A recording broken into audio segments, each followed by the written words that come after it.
하나님, 험하고 분주한 세상에 살다가 주의 품으로 돌아왔습니다.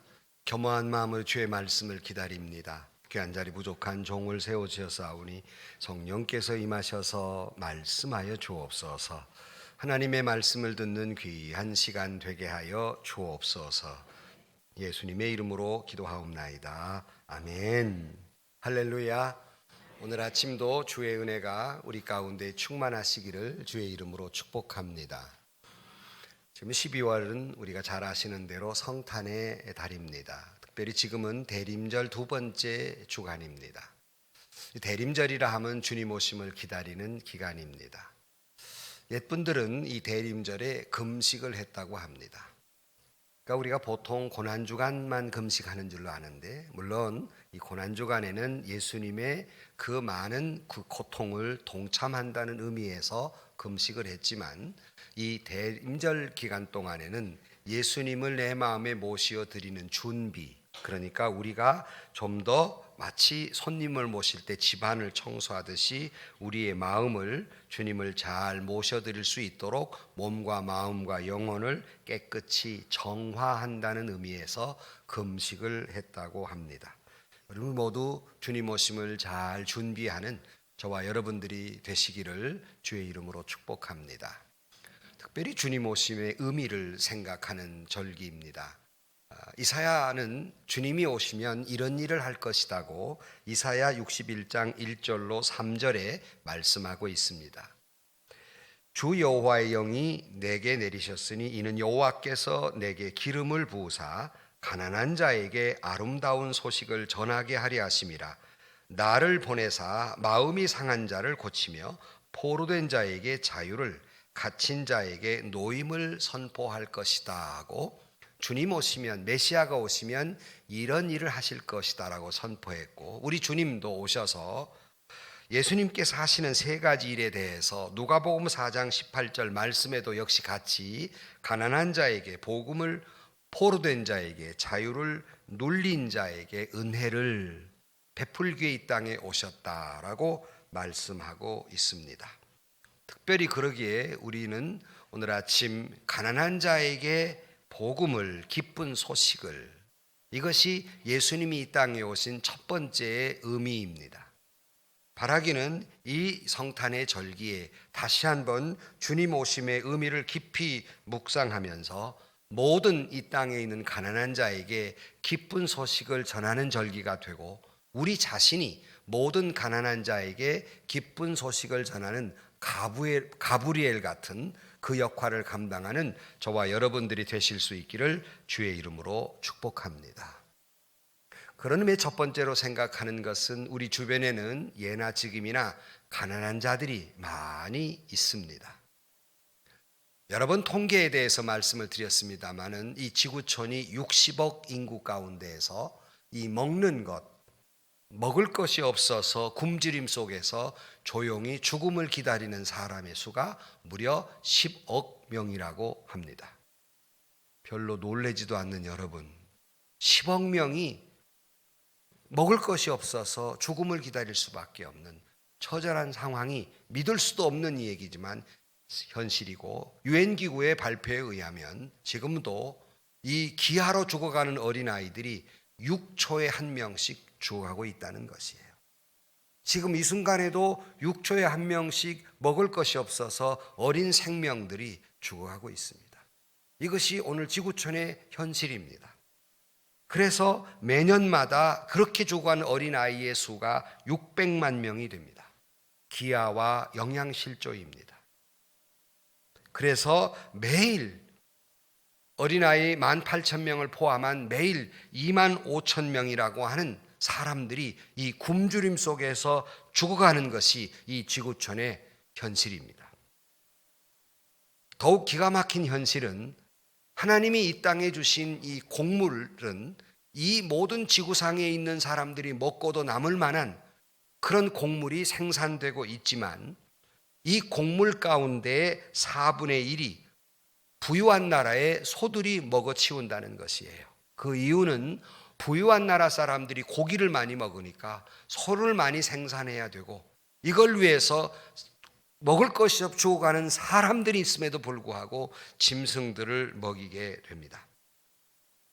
뿐만 아니라 만약에 이 곡물이 그럼 많이 좀 더 생산하면 좋지 않겠습니까? 곡물이 많이 생산되면 곡물 가격이 내려가기 때문에 더 이상 생산하지 못하도록 제한을 합니다. 그건 우리나라도 그래요.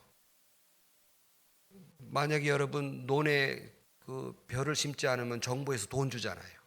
너무 많이 나오면 쌀값 떨어질까 봐. 근데 많이 나왔다. 그러면 이 곡물 가격을 조정하기 위해서 곡물을 가난한 나라에 보내주는 것이 아니라 바다에다 빠뜨려 버립니다. 곡물이 너무 많으면 가격이 내려가기 때문에. 그 사이에 무려 10억 명이라는 사람들이 굶주림 속에 허덕이고 있는 불편한 진실입니다. 이 기아의 문제는 우리가 잘 알고 있어야 되고 아는 것으로부터 우리 행동은 시작돼야 합니다. 더욱이 불편한 진실은 우리나라에 먹을 것이 없는 사람이 어디 있겠느냐? 굶주려 있는 어린 생명들이 그 몇 명이나 되겠느냐? 불편한 이야기지만 무려 45만 명의 어린아이들이 굶주림 속에 있다는 것이 오늘 우리의 현실입니다. 우스운 얘기를 하나 하면 어떤 믿음 좋은 크리스찬이 길가에 나가 보니까 먹을 것이 없고 또 잘 곳이 없어서 추위에 떨고 있는 사람들을 봤어요. 노숙자들을. 저도 재작년 크리스마스 때인가요? 서울의 노숙자들에게 이렇게 새벽 12시, 1시에 그들에게 뭘 좀 나눠주기에 갔어요. 그랬는데 여러분 보통은 우리가 지하철 있는 데서 이 노숙자들이 잘 것 같잖아요. 거기서 못 자요. 지하철이 끊기면 셔터를 내려버립니다. 지하도와 지하철역은 좀 틀립니다. 지하도에서 자요. 그런데 그것도 안에서 못 자고 밖에 밀려 나온 사람들이 있어요. 그러니까 이 추운 엄동설안에 시내버스 지나다니고 택시 지나다니고 그 길가상에서 박스 주고 자는 거예요. 이것이 오늘 우리나라의 현실입니다.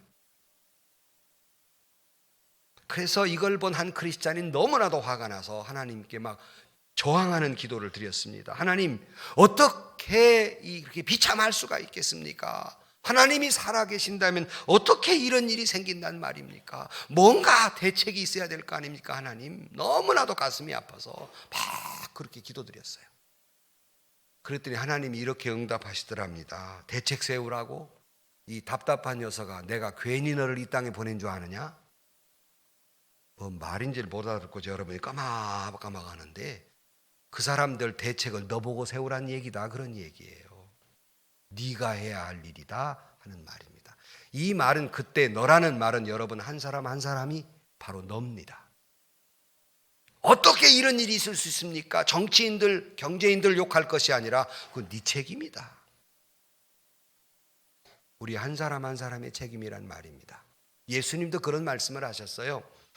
마태복음 14장에 보면 예수님을 많은 사람들, 군중들이 따라다니는데 저녁이 됐어요. 먹을 것이 없어요. 그 제자들이 예수님, 이 사람들 다 마을로 내려가서 음식 사 먹고 오라고 하세요 그랬어요. 근데 예수님의 대답은 뭡니까? 갈 것 없다. 누가 주라고요? 네가 주라 그랬어요. 하나님도 예수님도 그들에게 네가 줘야 한다. 책임은 너에게 있다 하는 것입니다. 다시 말하면 우리가 이 땅에 존재하는 목적, 우리가 그리스도인이 된 까닭은 하나님은 이미 이 지구촌에 넉넉히 주었습니다. 먹고 남을 만큼 주었습니다. 저와 여러분의 불행은 없어서 불행이 아니죠. 그들보다 많이 갖지 못해서 불행이지만, 오늘 말하고 있는 가난한 사람들은 없고 또 없어서 불행이고, 저와 여러분의 불행은 남과 같은 좋은 옷 못 입어서 불행이지만, 지금 말하고 있는 가난한 자는 입을 것조차 없어서 가난입니다. 비교의 대상이 아니에요. 우리는 여기에 대해서 고민하게 되지요. 약간의 양심의 갈등을 느끼기도 합니다. 아니면 거룩한 부담을 느끼기도 합니다. 하나님이 우리를 이 땅에 보내신 것은 나 한 사람 호의호식하라고 보낸 것이 아니라, 가난한 사람이 우리에게 부담이고 귀찮은 존재가 아니라 가난한 사람을 나와 함께 가야 할 사람들입니다. 능력 없고 사람이 노력하내서 가난하게 됐다고 욕할 대상이 아니라 그 능력 없는 사람들을 우리가 함께 데리고 가야 할 대상들이라고 말씀하고 있습니다. 그런 거로 두 번째로는 우리는 좀 흘리며 삽시다라는 말씀을 드리고 싶어요. 오래전에 여러분에게 흘리며 삽시다라는 말씀을 룻기 강해를 하면서도 했고 설교를 하면서도 했습니다만 좀 흘리며 삽시다. 그게 무슨 말이요? 룻기 강해를 할 때 보아스 얘기를 했습니다. 보아스와 룻의 얘기를 했는데요. 여러분, 보아스가 룻이라고 하는 이 과부가 너무 가난하니까 자기 주변에 곡식단을 이렇게 터는데 그 주변에서 이삭을 줍도록 허락해 줍니다. 근데 보아스는 그것도 모자라서 일꾼들에게 이야기합니다. 일부러 곡식단에 이삭을 흘려놓아라. 그 여인이 좀 걷어가서 연명할 수 있도록 일부러 흘려놓아라 라고 말합니다. 그런 의미에서 좀 흘리며 삽시다. 여러분 주머니 좀 흘리며 삽시다. 너무 요즘 사람들은 셈이 밝아요. 지금도 여러분 계산을 할 거예요. 지금 저 뭔 소린가? 플러스인가 마이너스인가? 너무 영악해요. 그래서 가난한 사람들 보아스는 그 옆에서 곡식단을 이삭을 주우라고 했지만 우리는 근처도 못 오게 합니다. 가져갈까 봐. 흘리는 것이 아니라 윤이 나도록 깔끔하게 이삭을 다 주워 갑니다. 얼마나 비정하고 얼마나 야속한지. 여러분, 옛 사람들은 아시는 대로 이렇게 감나무가 있으면 감나무를 수확할 때 다 거두지 않지 않습니까? 그 한두 개 남겨놔요. 그거 뭐예요? 까치밥. 옛날 어른들은 짐승도 먹을 걸 남겨놨어요. 우리는 사람도 먹을 걸 안 남겨놔요. 짐승도 먹을 걸 남겨놨다고요. 뿐만 아니라 옛날 어른들 우리가 쌀밥 먹기 힘들 때 아주 옛날 얘기예요. 어른들에게 밥상을 가지고 가면 거기에 그저 반찬 조금 그래도 좀 나은 반찬, 밥도 좀 쌀밥이 많은 거 이런 걸 갖다 드리면 어른들은 다 먹지 않았습니다. 3분의 1쯤 남겼어요. 아무리 배고파도 아무리 고기가 맛있어도.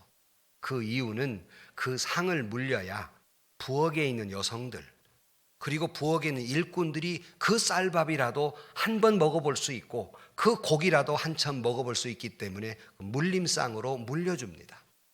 그걸 다 먹는 건 아주 비정한 어른이에요. 일부러 물려놨다고요. 흘려놨다고요. 아, 배부르다. 사실은 배고파도 아, 배부르다. G.O.D가 그랬던가요? 엄마는 짜장면을 싫다고 하셨어. 근데 진짜 싫은 게 아니잖아요. 일부러 남겨놓았어요. 오늘 사회는 얼마나 비정한지 너무 깔끔하게 치워버려요. 이 이야기가 오늘 본문 우리가 같이 읽은 얘기, 하나님이 말씀하신 거예요. 흘리라고. 레위기 19장 9절 오늘 읽은 말씀을 다시 보시면 너희가 너희 땅에서 곡식을 거둘 때에 너는 밭 모퉁이까지 다 거두지 말고 내 떨어진 이삭도 줍지 말며 내 포도원의 열매를 다 따지 말며 내 포도원에 떨어진 열매도 줍지 말고. 이유는 그 다음에 서 있죠. 가난한 사람과 거류민을 위하여 버려두라. 나는 너의 여호와 하나님이니라. 무슨 뜻입니까? 여호와 하나님 내가 너에게 말하노니 너무나도 깔끔하게 다 수확하지 말고 내 귀퉁이. 그래서 이스라엘 사람들은 곡식을 거둘 때 내 귀퉁이 것은 남겨놓았어요. 그거라도 가난한 사람이 좀 수확해 가라. 또 좀 이거 옮기다가 흘린 거 그거 마저 안 거두어 갔어요. 고아나 과부들이 걷어가서 연명하라고. 곡식을 떨었는데 다 떨지 못했지만 이내 다시 보고 떨지 않았어요. 어려운 사람들 거둬가라고. 이게 하나님의 말씀입니다. 혹시 가져가다가 단이 한 다발이 떨어졌어요. 줍지 말아라. 네 것이 아니라 가난한 사람 고아의 것이다. 그런 의미의 흘리며 살자는 겁니다. 아유, 목사님, 나는 뭐 곡식도 없는데 뭔 흘리며 삽니까? 여러분, 주머니 걸 좀 흘리시라고요. 좀 일부러 가난한 사람들이 흘리며 사십시다. 너무 그렇게 계산 발라가지고 너무 그렇게 따지며 살지 마시고 어려운 사람들을 위해 좀 이렇게 넉넉히 흘리며 살자는 이야기입니다. 이 비슷한 말씀을 신명기 24장 18절 이하에 이렇게 말씀합니다. 잘 들어보세요. 똑같은 말씀이지만 너는 애굽에서 종되었던 일과 내 하나님 여호와께서 너를 거기서 속량하신 일을 기억하라. 이러므로 내가 내게 이 일을 행하리라 명령하노라. 내가 밭에서 곡식을 벨 때에 그 한 뭇을 밭에 잊어버렸거든 다시 가져오지 말고 나그네와 고아와 과부를 위하여 남겨두라. 그리하면 내 하나님 여호와께서 내 손으로 하는 모든 일에 복을 내리시리라. 내가 감람나무를 떤 후에 그 가지를 다시 살피지 말고 그 남은 것은 객과 고아와 과부를 위해 남겨두며 내가 내 포도원의 포도를 딴 후에 그 남은 것을 다시 따지 말고 객과 고아와 과부를 위해 남겨두라. 너는 애굽 땅에서 종되었던 것을 기억하라. 이러므로 내가 내게 이 일을 행하라 명령하노라. 이건 내가 있어서 도와야 되고 안 도와도 되는 것이 아니라 이건 명령이다 하는 거예요. 너무나도 명확히 이건 명령이다 하는 거예요. 얼마나 요즘 사람들이 깔끔을 떨고 다 거두어 가는지. 제가 어느 날 숲을 한번 이렇게 산을 등산하다 보니까 거기에 팻말이 이렇게 써 있습니다. 도토리를 다 주워가지 마세요. 왜? 짐승들 먹게. 그놈의 묵 좀 먹었다고 다 거두어 가버려요. 짐승이 살 수가 없어요. 그 묵맛 좀 보느라고 짐승이 죽어가요. 그러니 좀 흘려두어라. 좀 남겨두어라. 까치밥이라도 남겨두어라. 좀 남기며 살아라. 좀 배려하며 살아라 하고 성경은 우리에게 말씀하고 있습니다. 요즘 가난한 것 때문에 삶을 포기하는 사람들도 있습니다. 때로는 그들에게 잘못된 선택에 의해서 신앙적이다 아니다라고 이야기할 수 있으나 한편 얼마나 절박했을까 하는 거예요. 얼마나 절박했을까. 절박해서 죽음을 선택한 것은 그들의 잘못이지만 혹여 우리가 하나님께서 좀 흘리라고 말씀하셨는데 그들을 위한 배려가 없었다면 절박한 상황에 목숨을 끊은 사람의 그 생명의 책임도 우리와 무관하지 않다는 겁니다. 그의 핏소리가 땅에서 들릴 때 우리와 무관하지 않다는 겁니다.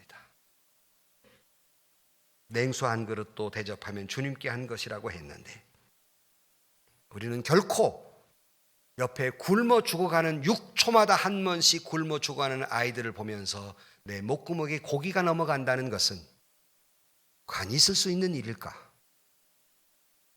60억 인구 가운데 10억이 굶주림 속에 고통받는데 나는 더 막 못 가졌다고 대모를 하고 야단하는 것은 과연 맞는 말일까? 입을 것이 없어서 다 찢어지고 흙밭에 둥그는 아이를 보면서 내 새끼 꽃가옷 입혀서 그게 행복할까? 내 자식은 그걸 보며 행복해야 할까? 과연 이건 옳은 일일까 하는 거예요.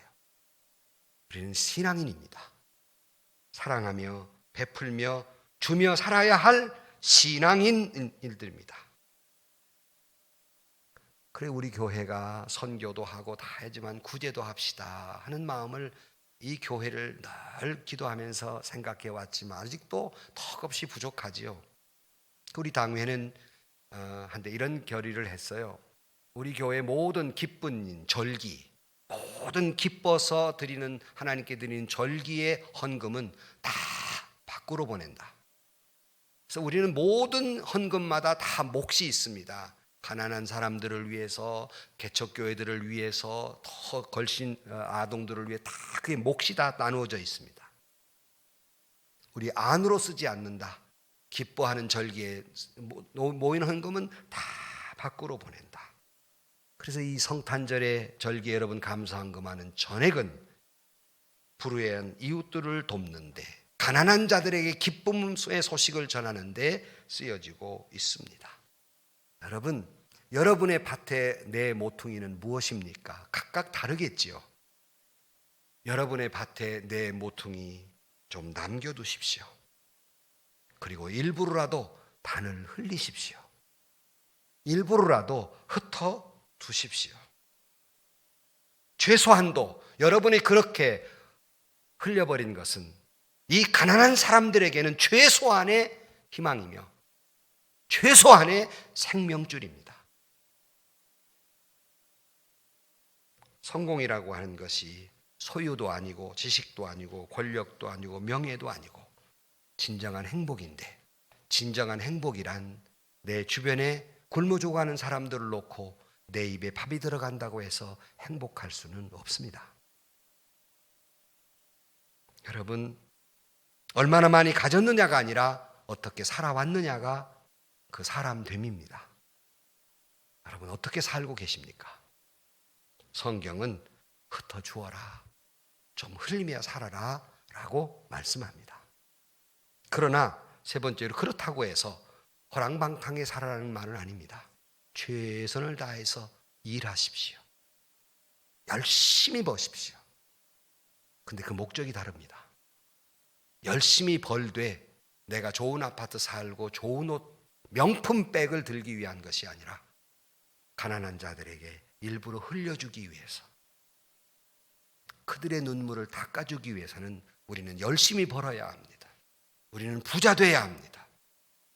내 자식에게 좋은 아파트 물려주기 위함이 아니라 고통받는 생명들에게 희망을 주기 위해서입니다. 저는 연말이 되면 고3, 중3 아이들이 시험을 볼 때 기도해달라고 저를 요청해요. 가서 늘 한결같은 말을 빼놓지 않고 하는 말이 있습니다. 열심히 공부해라. 능력에 따라서 뭐 좋은 성적도 나올 수 있고 그렇지 못하는 사람도 있지만 열심히 공부해라. 근데 문제는 왜 공부하느냐는 목적의식이 분명해야 한다.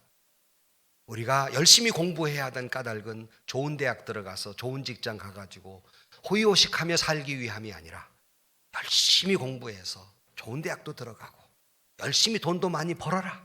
근데 목적은 그런 데 있는 것이 아니라 이 땅에 많은 눈물 짓는 사람들에게 눈물을 닦아주기 위해서는 열심히 공부해야 한다. 그들에게 베풀기 위해서는 열심히 실력을 쌓아야 한다. 인생의 목적을 거기에 두어라. 이것이 주님의 말씀이다. 나는 우리 학생들이 열심히 공부해서 좋은 대학 들어가기를 바라요. 돈도 많이 벌기를 바라요. 그러나 혼자 호의호식하는 그런 존재가 아니라 많은 고통받는 자들을 위로하는 훌륭한 인물들이 되기를 소원하는 거예요. 오늘 아이들이 괴물이 돼가고 있습니다. 아니, 얼굴이 다 이쁜데 왜 괴물입니까? 자기만 아는 괴물이 되어가고 있어요. 부모들이 자식을 키우면서 너가 잘 돼야 되고 너 혼자 호의호식해야 되고 너만 잘 되면 된다고 가르쳤으니 나중에 커서 자기만 아는 사람, 어디까지 부모도 모르고 형제도 모르고 자기만 아는 괴물, 급기야는 부모를 어떻게 하든지 간에 빨리 죽기를 바라고 그 재산 빨리 자기 것이 되기를 바라는 괴물을 누가 만들어냈는가? 여러분입니다. 아버지이고 어머니입니다. 저만 아는 인간으로 만드는 괴물이 되어가고 있습니다. 그 아이들은 결코 돈을 많이 벌 수는 있어요. 그러나 진정한 행복은 얻을 수 없습니다. 에베소 4장 28절 말씀에 도둑질하는 자는 다시 도둑질하지 말고 돌이켜 가난한 자에게 구제할 수 있도록 자기 손으로 수고하여 선한 일을 하라. 열심히 일해서 열심히 벌어서 선한 일을 하라 그랬습니다. 내가 성공해야 될 까닭은, 여러분이 성공하셔야 될 일은 나를 위해도 아니요 내 자식을 위함도 아니라 내가 구제할 일을 위해서, 하나님이 맡겨주신 이 사회의 연약한 자들을 위해서 여러분은 꼭 성공해야 됩니다. 여러분 꼭 부자 돼야 돼요. 그들을 돌보기 위해서, 그들을 흩어 구제하기 위해서입니다. 꼭 부자만 할 수 있는 게 아닙니다.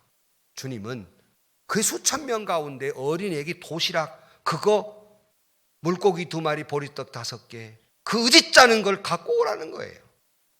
먹을 것도 없는데 그거 나한테 다오. 구약에 보니까 사르밧 과부가 이제 남은 기름 한 움큼 가지고 자식 새끼 먹고 이제 죽으려고 하는데 먹고 죽을 것도 없는데 그거 가져오라는 거예요. 그럴 수 있습니까? 낯설 것도 없는데. 그러나 여러분 아시는 대로 어린아이의 도시락은 수만 명이 먹고도 12광주기가 남았고 사르밧 과부는 기름통이나 밀가루통이 비지 않았어요. 이것이 하늘나라의 비결입니다. 서로 내 것으로 움켜주면 가지고 또 가져도 모자랍니다. 서로 주고 또 두면 먹고도 남습니다. 이것이 하늘나라의 비결이 올시다.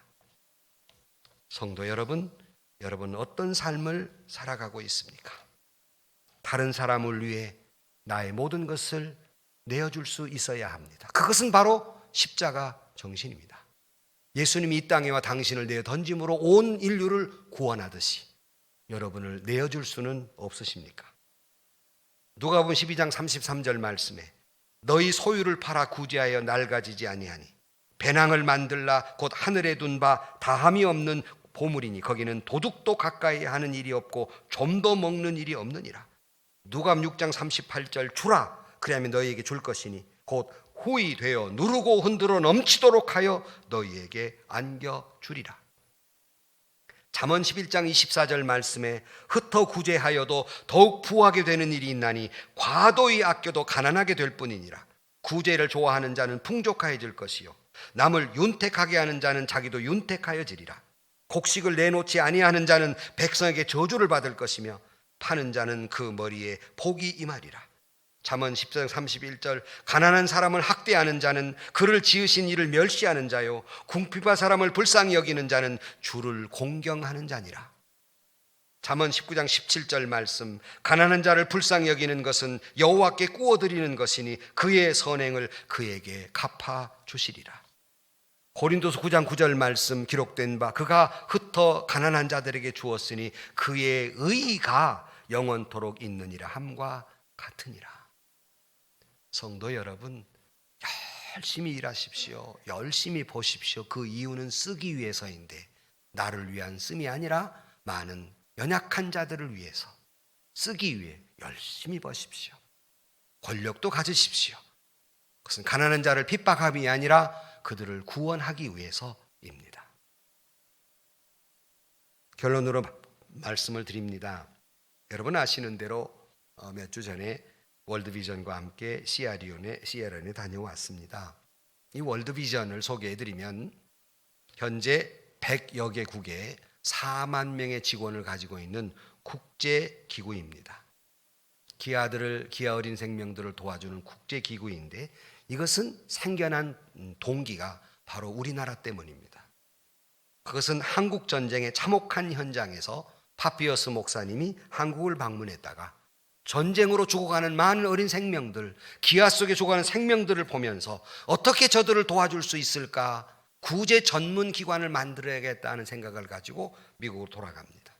1950년 미국 오리곤주 포틀랜드에 사무실을 열고 교회를 중심으로 해서 구호금을 모아서 활동을 하기 시작합니다. 그걸 모아서 한국의 고아들이나 남편이 잃은 여성들을 위해 쓰기 시작합니다. 한국에서는 여러분 우리 한국사회의 기독교사에 가장 존경하는 한경진 목사님이 이와 함께함으로 말미암아서 많은 고아들과 또 많은 여성들을 위해 돕는 일에 쓴 것이 월드비전의 첫걸음이었습니다. 파피어스 목사님의 기도는 이런 기도였습니다. 하나님의 마음을 아프게 하는 것들로 인해 나의 마음도 아프게 하소서. 주님이 마음이 아프다면 내 마음도 아프게 하소서. 이 기도가 월드비전의 기본 정신이었고 월드비전의 가치가 몇 가지 쓰여 있는데요. 그 첫 번째가 정말 내가 감동을 받았어요. 첫 번째가 우리는 그리스도인이다 였습니다. 아니 뭐 그 당연한 걸 가지고 뭐 그렇게 감동을 받으셨습니까? 저는 그걸 보는 순간 한 대 얻어맞는 것 같았어요. 우리는 그리스도인이다. 이 말은 그리스도인이기 때문에 가난한 자들을 돕는 헌신을 해야 한다는 말입니다. 나는 예수 믿는 사람이기 때문에 가난한 자에게 기쁜 소식을 전해 주어야 할 사명이 있는 존재라는 겁니다. 그래서 두 번째 가치가 우리는 가난한 사람들을 위해 헌신한다입니다.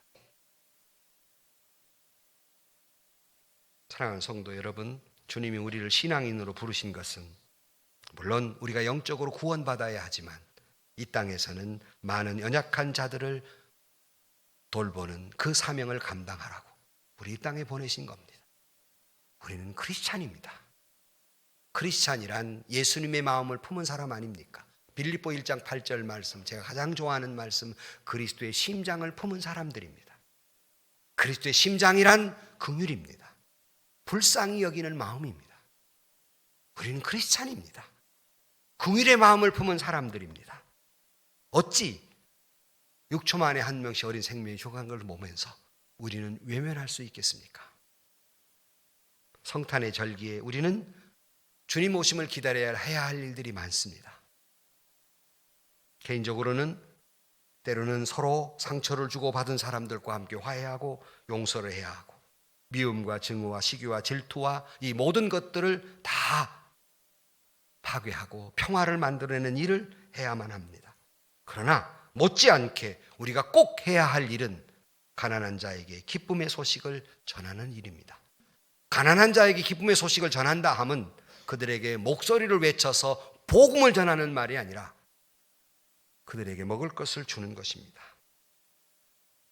사랑의 손길, 도움의 손길을 펼쳐주는 것입니다. 이것이 진정의 한 성탄절을 맞이하는 준비가 아니겠습니까? 우리는 아이들에게 묻습니다. 얘야, 성탄절에 산타 할아버지가 뭐 가져왔으면 좋겠어? 묻습니다. 그리고 우리는 뭘 줄까? 뭘 사줄까? 고민합니다.